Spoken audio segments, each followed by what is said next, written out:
realista, ¿no? Precisamente por eso creo que sin estas normas que utiliza el propio Código Penal brasileño, sin estas normas de derecho penal del enemigo, que tienen que ser proporcionales a la peligrosidad y nunca ser superiores a la peligrosidad del sujeto, porque si no sería mal derecho penal del enemigo, ¿no? Es decir, un derecho penal del enemigo estrictamente controlado y proporcional a la peligrosidad del sujeto es, a mi juicio, la mejor garantía de la protección de los derechos fundamentales en el Estado de Derecho. En este sentido, creo que el mito fundamental, según el cual el derecho penal del enemigo es contrario al Estado de Derecho, a mi juicio es erróneo. Creo que en este sentido el derecho penal del enemigo es la mejor garantía para la protección del Estado de Derecho. Nada más, muchas gracias, molto obrigado, y por supuesto quedo a disposición, si existe un coloquio, con mucho gusto me gustaría conocer la opinión de algunos otros. Gracias.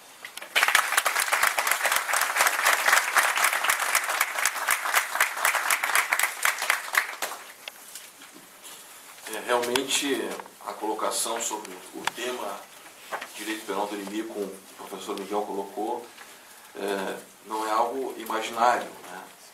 Se formos fazer essa interpretação de alguns artigos que nós vimos, que ele citou e que está na nossa legislação, como reincidência, quadrilha ou bando, delitos de organização, a própria Lei Maria da Penha, são medidas que, de alguma forma, são punidas antecipadamente. Eu acho que esse juízo que foi feito aqui, cabe uma reflexão muito importante nesse delito de quadrilha ou bando, porque, na verdade, está se punindo realmente a intenção. A reunião com a futura intenção. E quando nós aprendemos direito penal, né, nós vemos que os atos de cogitação, os atos subjetivos, são impuníveis. Pensar não paga a gabela. É verdade. Então, não sei se alguns dos senhores tiveram pela primeira vez um contato com esta matéria do direito penal do inimigo, né? Mas é importante que se demonstrou aqui algo de que diverge em muito do discurso que é colocado por parte da doutrina, não só do Brasil, mas outras doutrinas, de que o direito penal do inimigo é um direito violador de direitos fundamentais do cidadão.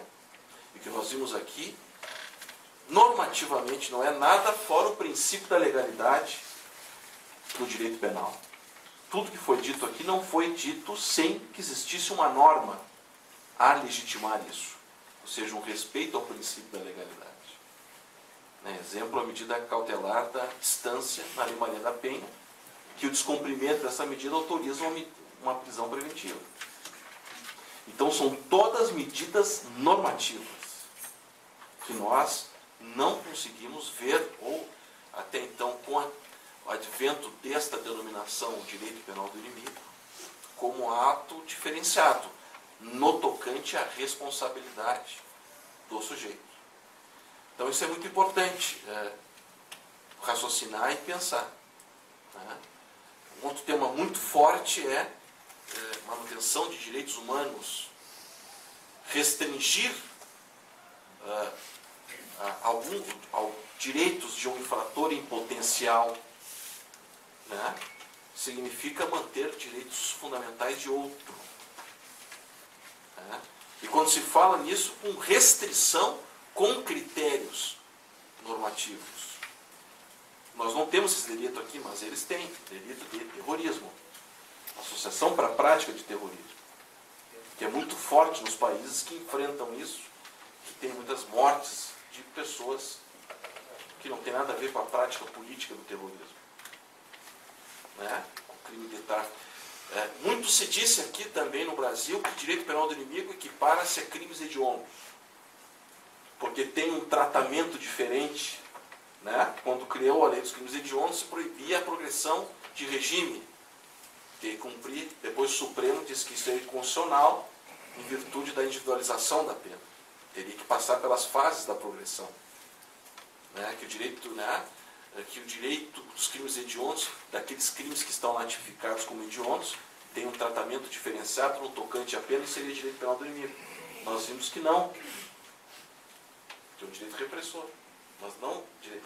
E a palavra-chave é, que na minha concepção traz aqui, professor, é a questão, professor Miguel, é a questão da prevenção.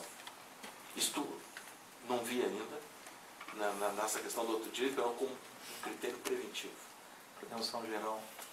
Que é a tese do professor Jacobs, geral, positivo. Positivo. Exatamente. Eu posso, quem... Se ninguém tiver uma pergunta, eu tenho uma angústia, na verdade, não é propriamente uma pergunta. Depois eu... Eu só vou perguntar se ninguém tiver para perguntar. Então, por favor. Aí eu vou ficar angustiado. Professor, na verdade, o que de alguma maneira me intranquiliza, ou me deixa pouco tranquilo em relação ao tema, é o seguinte. O direito penal do inimigo,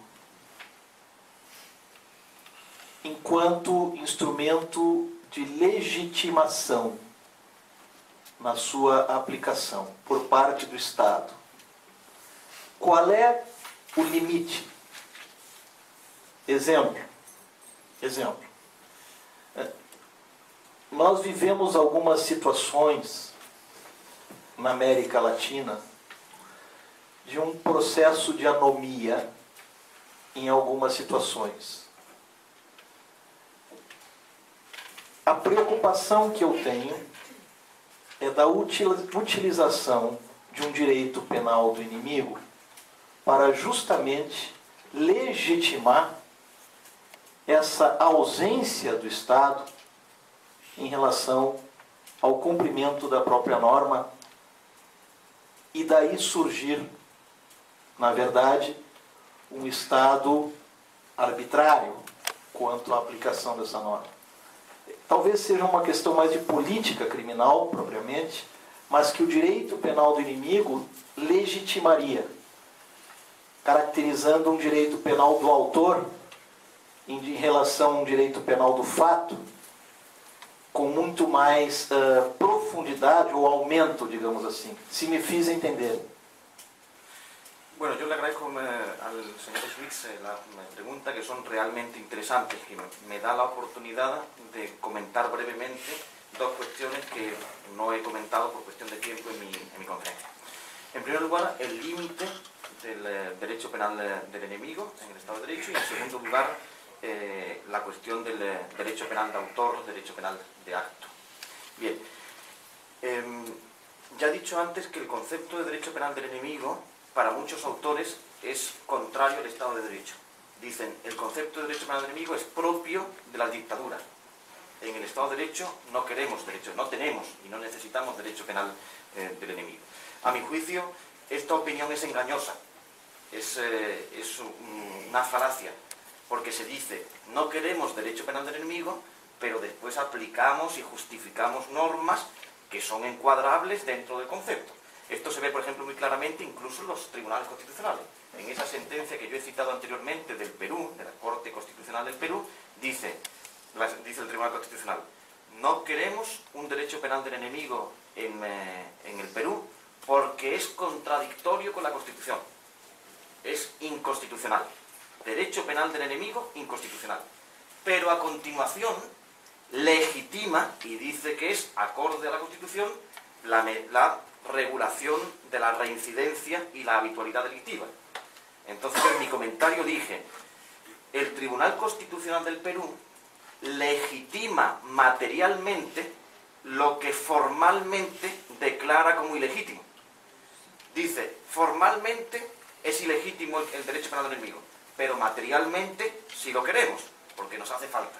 Entonces, esta es, digamos, la contradicción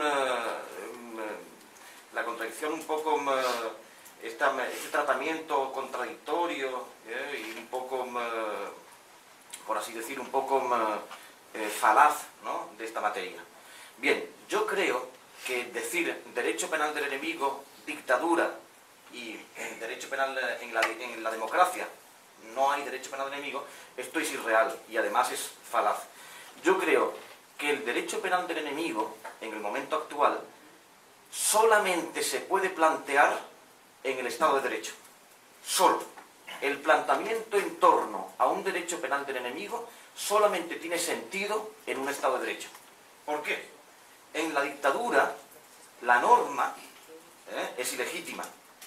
Pero no solamente el derecho penal del enemigo, que lo es. El derecho penal del enemigo es, en una dictadura, ilegítimo. Pero también lo es el derecho penal del ciudadano. Todas las normas son ilegítimas. Por una cuestión de